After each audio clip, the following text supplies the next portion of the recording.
Welcome to Blue Talks.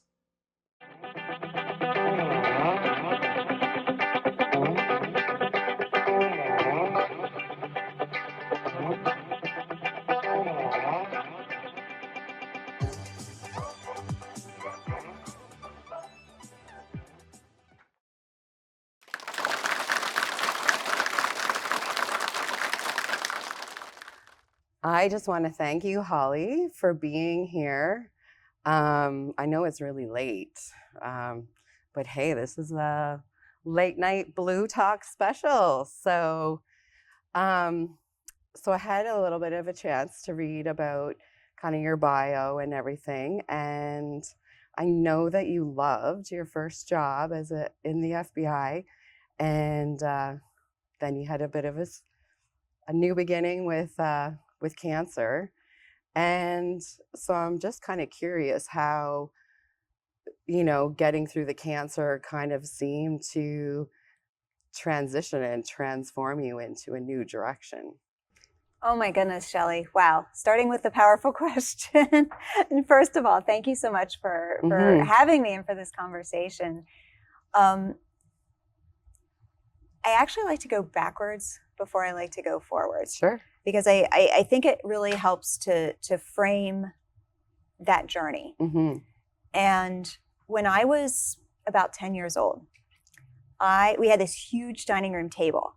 And I loved doing jigsaw puzzles. I would take 3 different jigsaw puzzles, 500,000 pieces, dump them all onto the table, mix them up, and then put them back together. Okay, nerd alert. Oh, that's kind of a problem solver. Remember the movie The Sixth Sense? Yeah. I see dead people. Mm-hmm. I see patterns. There you go. And I've been like that since I was a little girl.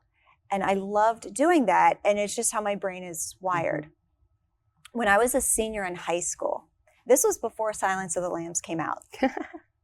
I did my high school senior thesis on a behavioral analysis of Charles Manson. Mm.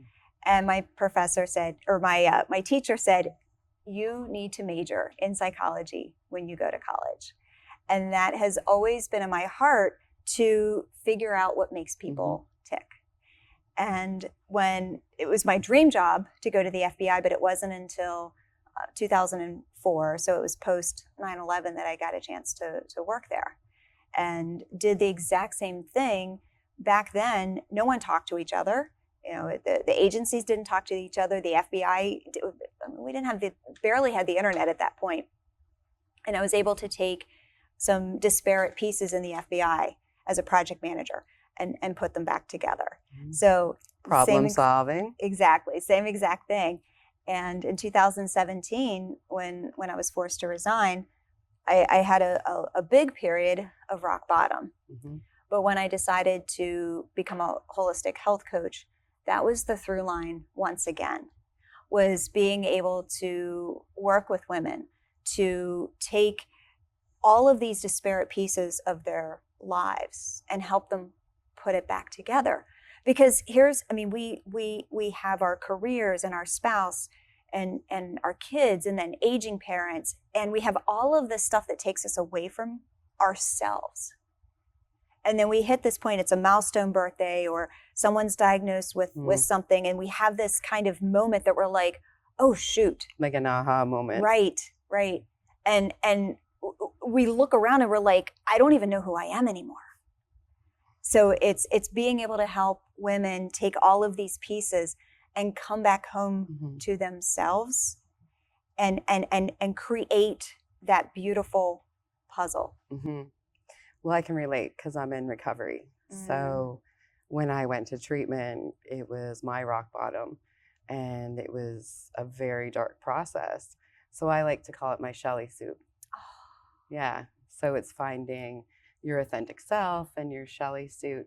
But I'm going to go back a little bit too. So for you, like when you transition into your new career, and I know you said you hit rock bottom, but there's a lot of other careers that you could have went into. Like, was there something that pulled you in that direction? Yeah, when I hit rock bottom, I didn't everything was taken away from me. Mm-hmm. My entire identity was wrapped around working for the FBI. Mm-hmm. And, you know, I had we're divorced now, but I had a spouse at the time and a stepson, a very young stepson. I couldn't even take care of them. I couldn't take care of myself. And everything that defined me as a person, as a woman, was just completely gone. Mm-hmm. And trying to figure out how to find myself again and what that even looks like. Mm-hmm. And that rock bottom, that mental rock bottom, I think was worse than the physical rock bottom. Yeah. And then when I went on my physical healing journey, and functional medicine wasn't as popular as it is today. You know, but I go to the doctor, oh, you know, here's your pill, or we don't know what's wrong with you, and just get dismissed. So like, well, there has to be a better way.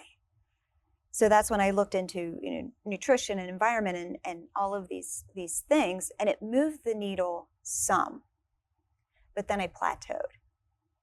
And what I realized is it's all of these stories and emotions and triggers that we're still hanging on from the past.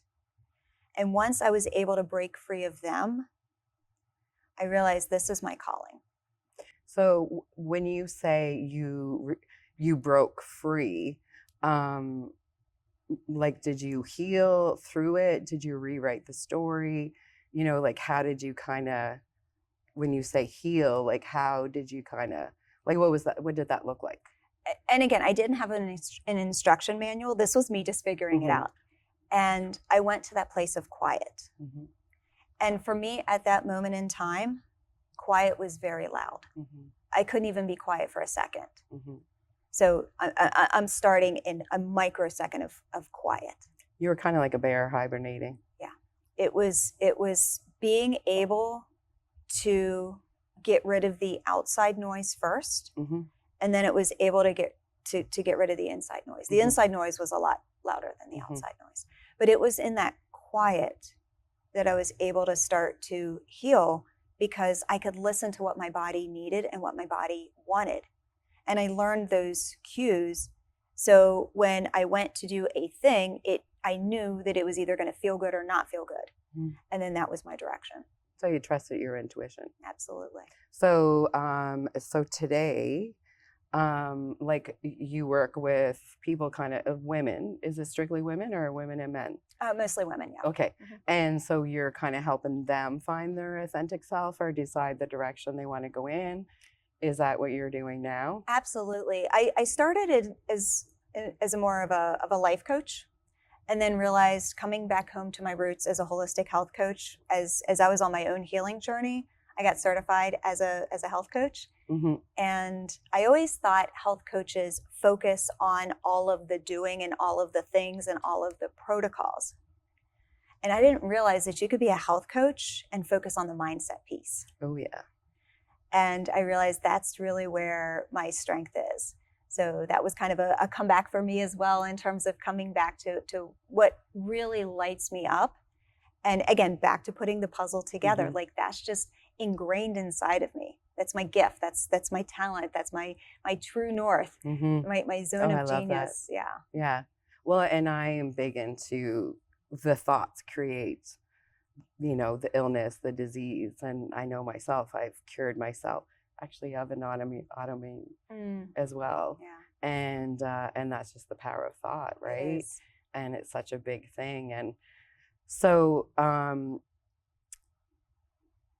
I know, so when you're dealing with your clients and you're look at things a little bit differently, you're the problem solver, how does that fit in with working with a client? Like, are you getting all the information and then you're kind of putting the pieces together? Is that kind of the process you would go through? Right. So I have a framework that I put them through, and typically what we do is we look at their stories and triggers from the past, and then we just start layering on the healing, just one at a time. And it's a slower process. It's not a doing. It's like going peeling inside. An onion. It is very much like peeling the onion. It's going inside, but what happens on the other side is that they're no longer tethered to that thing. That tether is completely gone, completely gone. And the biggest compliment that I can get when working with a client, what lights me up so much, because when I know they're ready to go, is when they say, Holly, something happened and I wasn't triggered anymore. Mm-hmm. So dealing with my own triggers, you can deal with it, and then maybe it doesn't take as long to sit in it, but it's hard to just kind of completely cut the cord. So is that something that you'll kind of work through and kind of give them the ways to manage if it kind of does come back? We use a lot of meditation and visualization. I'm not NLP certified, but I'm NLP trained. There's different modalities that I use with them, and just kind of depending on where they're at and what I intuitively sense is going to work best, and just use the layers to get to that point. And once we get to that point, then it's a lot easier for them to say, okay, I know what's going to fuel me. I know what's going to give me peak performance. And there's so much overwhelming information out there in the health space, and everyone's screaming at each other and everyone's competing against. Corey calls it the information overload. Oh my goodness, there's so much. It's like, where do I even get started? Well, we get started inside first. So it's almost like a butterfly. Yeah. I'm very much a reference to animals, but it's, you went kind of inside, so it's kind of like the cocoon, right? And then you just kind of slowly transition into the butterfly, where you find yourself. And it's hard. I mean, we're just programmed to listen to everything around us. I mean, all the people and all the stuff that we've got going on, and then the news and social media, and it's just, the world is so loud. And the second we can get quiet, and that quiet can be scary for some people. That quiet is not a comfortable place. Well, and especially I think chaos, right? Like there is addiction, and some people are addicted to chaos. Chaos can be comfortable. Yeah. And then when you quiet, it's, what do I do? What's going on? It is very uncomfortable. And we love homeostasis, and we love to argue for our limitations. It's just how we're wired. Not good or bad, it's just how we're wired. We argue for our limitations because that keeps us safe. That keeps us in homeostasis. Yeah, I think, and what do you think of fear? Fear's good. Okay. Fear is good because I think there's something magical on the other side of fear. And, I heard the phrase, and I can't remember the person, but they said, you can either tame the dragon or train the dragon. Yeah, or I have one, it's face everything and rejoice. Or forget everything and run. Yeah, we'll give a G.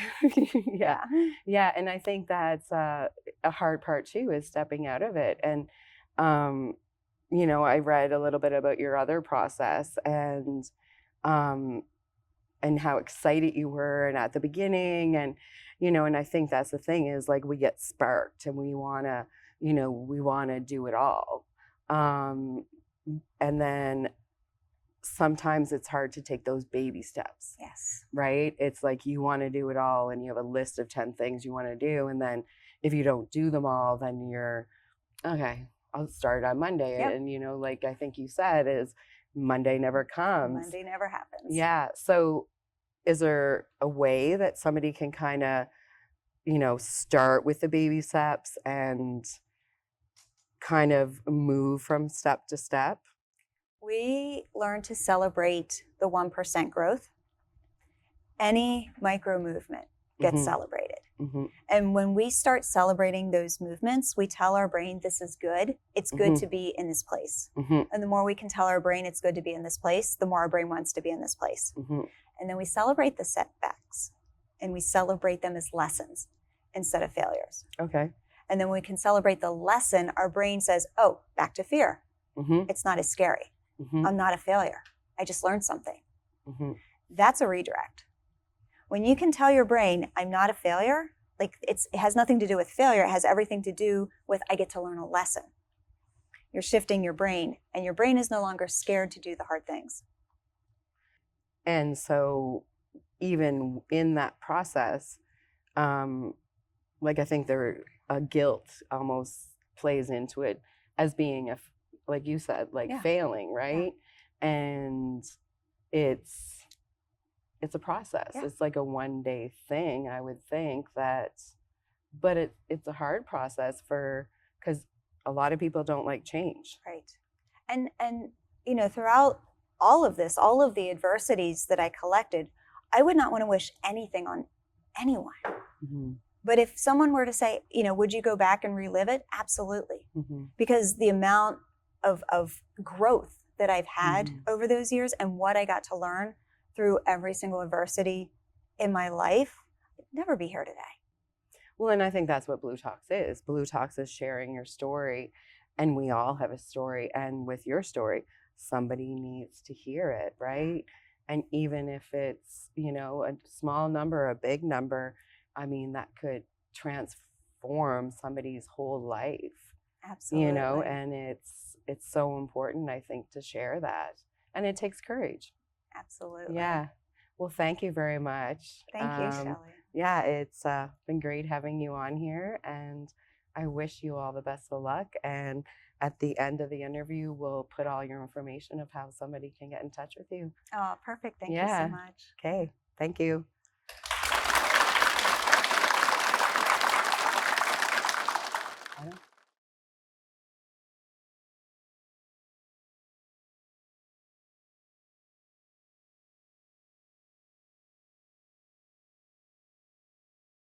Welcome to Blue Talks.